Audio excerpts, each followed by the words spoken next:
மேடை ஏறுகிற அளவிற்கு தகுதியை ஏற்படுத்திய இந்த மதரசாக்களுக்கு நாம் எந்த அளவுக்கு மரியாதை கொடுக்கிறோம் என்பதை ஹசரத் எல்லாம் சொன்னாங்க. நான் திரும்ப திரும்ப சொல்ல வேண்டியதில்லை. ஏன்னா மார்க்க கல்வின்னு ஒண்ணு இல்லைன்னு வச்சுக்கிடுங்க, பிற்காலத்துல நமக்கே வினையா போயிடும். முழுக்கின் ஃபர்து அந்த காலத்துல ஒரு புளிச்சு போன விட்டு சொல்லுவாங்க. உங்களுக்கு தெரியலன்னா திரும்ப சொல்றேன், தெரிஞ்சிருந்தா இன்னொரு தடவை கேளுங்க. அந்த காலத்துல சொல்லுவாங்க, கல்யாண மாப்பிள்ளைக்கு இமாம் டெஸ்ட் வைப்பாரு. இன்னைக்கு அப்படி டெஸ்ட் வந்தா எந்த மாப்பிள்ளைக்கும் கல்யாணம் நடக்காது. அந்த காலத்துல லெப்பை என்ன செய்வார்னு கேட்டா கேள்வி கேட்பார். அந்த கேள்விக்கு அவர் பதில் சொன்னாதான் கல்யாணம் நடக்கும். இப்படி இக்கட்டான சூழ்நிலை. உடனே ஒரு இமாம் கேட்டாரு, தம்பி கல்யாணத்துக்குலாம் ரெடியாகி வந்திருக்கிறிய? கல்யாணத்துக்கு பின்னாடி குளிக்கிறது ரொம்ப முக்கியமான விஷயம். இந்த முழுக்கினுடைய ஃபர்து எத்தனைன்னு கேட்டார். உடனே ஹனஃபி மதுஹபின் படி 3. அவர் ஹனஃபி மதுஹபு. அந்த பையன் என்ன பண்ணாரு தெரியாம பேந்த முழிச்சாரு. முழிச்ச உடனே பொண்ணு வீட்டுக்காரனுக்கு வயிறு கலக்க ஆரம்பிச்சிருச்சு. ஏன்னா இவன் சொல்லாம போயிட்டான்னா நம்ம பிள்ளைக்கு கல்யாணம் நடக்காம போயிருமே. உடனே இமாமுக்கு பின்னாடி நின்னுகிட்டு இப்படி கையை காட்டினார்.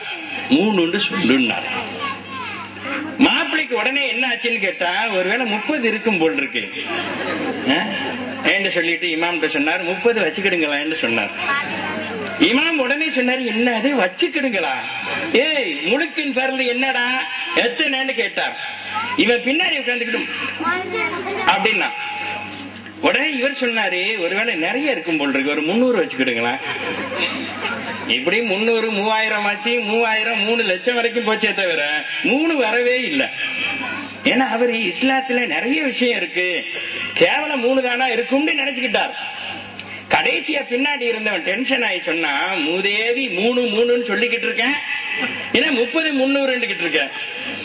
உடனே மாப்பிள்ள சொன்னாரா, ஏன்னா 3 லட்சம் வரைக்கும் நான் போனேன், இந்த ஆளு ஒத்துக்க மாட்டேங்கிறான், 3 சொன்னா எப்படா ஒத்துக்குவான்னு கேட்டேன்.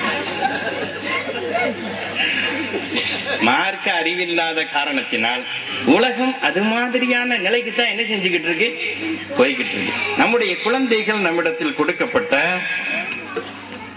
மிகப்பெரிய ஆயுதங்கள். அத முதல்ல வீட்டுல இருந்து நம்ம சரிப்படுத்தணும். நம்ம தாய்மார்கள் திரும்ப திரும்ப நம்ம சொல்றதுதான், தயவு செஞ்சு சீரியல்களுக்கு ஒதுக்கக்கூடிய நேரத்தை உங்க பிள்ளைங்களோட செலவழிங்க. பார்க்க வேணாம்னு சொல்லலாம், அதுக்குன்னு ஒரு கட்டுப்பாடு வச்சுக்கிடுங்க. அந்த நேரத்தில் பிள்ளைகளை படிக்க சொல்லுங்கள். அது முடிஞ்சிருச்சுன்னா பிள்ளைங்களை உட்கார வச்சு, நீ என்ன ஓதுன, என்ன படிக்கிற, நாளைக்கு என்ன செய்ய போற, எல்லாத்தையும் கேளுங்க. ஹோம்வொர்க் என்கிற பெயரில் குழந்தைகளுடைய கைகள் எல்லாம் ஒடிக்கப்படுகிறதுன்னு சொல்றாங்க.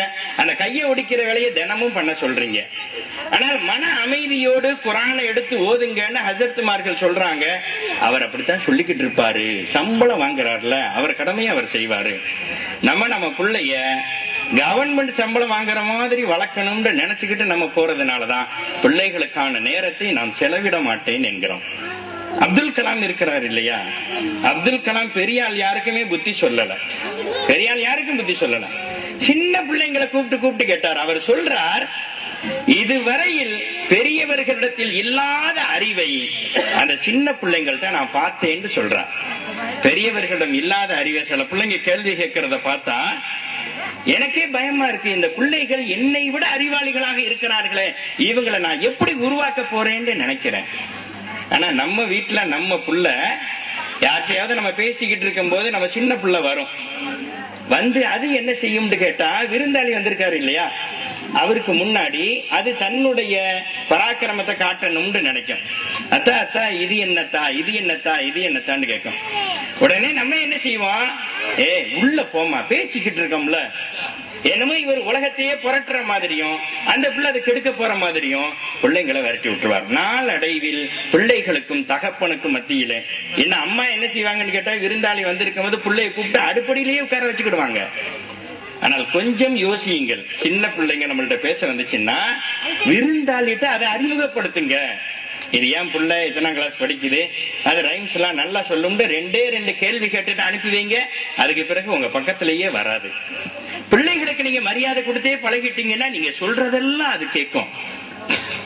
பிள்ளைகளை உருவாக்கலாம். அவுரங்கசீப் எவ்வளவு பெரிய மாமன்னர், அவர் உருவானது ஒரு ஆசிரியரால் தான். அந்த ஆசிரியர் மாத்திரம் உருவாக்கவில்லை என்றால் மற்ற முகலாய மன்னர்களைப் போல அவர் அழிச்சாட்டியத்திலேயும் ஆடம்பரத்திலேயும் தன்னுடைய காலத்தை கழித்திருப்பார். ஆனா ஒரு உஸ்தாது உருவாக்குனதுனாலதான் கடைசியில் தன்னுடைய சகோதரர்கள் அத்தனை பேரையும் வென்று அவர்கள் குடிகாரர்களாக இருக்கிறார்கள், இஸ்லாத்திற்கு மாற்றமானவர்களாக இருக்கிறார்கள், மக்களுடைய வரிப்பணத்திலே மஞ்சள் குளிக்கிறார்கள். எனவே அவர்கள் பதவிக்கு லாயக்கில்லாதவர்கள் என்று முடிவு செய்து அத்தனை பேரையும் வெற்றி கொண்டு தன்னுடைய ஆட்சியை நிலைநாட்டினார். இன்றைக்கு அவருடைய ஆட்சி மாத்திரமல்ல, அவருடைய குணங்களும் வலியுல்லாவாக போற்றப்படுகிறார். அவருடைய குணங்களால் ஒரு வலியுல்லாவாக இறை நேசராக போற்றப்படுகிறார். அவர் காலத்தில் தொகுக்கப்பட்ட தொகுப்பு இன்றைக்கும் ஹனஃபி மதுஹபினுடைய சட்ட நூலாக இருக்கிறது என்றால் எவ்வளவு பெரிய அந்தஸ்தை ஒரு ஆலிம்சாவால் உருவாக்க முடியும், ஒரு பிள்ளைகளால் எதிர்காலத்தை உருவாக்க முடியும் என்பதை நாம் உணர்ந்து கொள்ள வேண்டியவர்களாக இருக்கிறோம். சாதாரணமா சின்ன பிள்ளைங்களுக்கு சொல்லிக் கொடுக்கிறோம், நல்ல விஷயங்களை யார் சொன்னாலும் கேட்கணுங்கிறோம். ஆனா நம்ம அந்த நல்ல விஷயங்களை நடத்துற மாதிரி பிள்ளைங்களை உருவாக்குறாங்கன்னா இல்ல. ஒரு பையன் ஆலிங் சட்டை வந்தான், சாதாரணமாகவே நம்ம வீட்டுல என்ன நடக்குன்னு கேட்டா பொய்யே சொல்லக்கூடாது. பிள்ளைங்களை பார்த்து நம்ம சொல்றது பொய்யே சொல்லக்கூடாதுன்னு சொல்லுவோம். ஆனா நமக்கு போன் வரும், நம்ம எடுக்க போறதுக்கு முன்னாடி இந்த சின்ன பிள்ளை எடுத்துரும். எடுத்த உடனே போனை வாயில வச்சுக்கிட்டு காதுல வச்சுக்கிட்டு மாமா பேசுறாங்கன்னு மெதுவா சொல்லும், நான் இல்லைன்னு சொல்லிடு.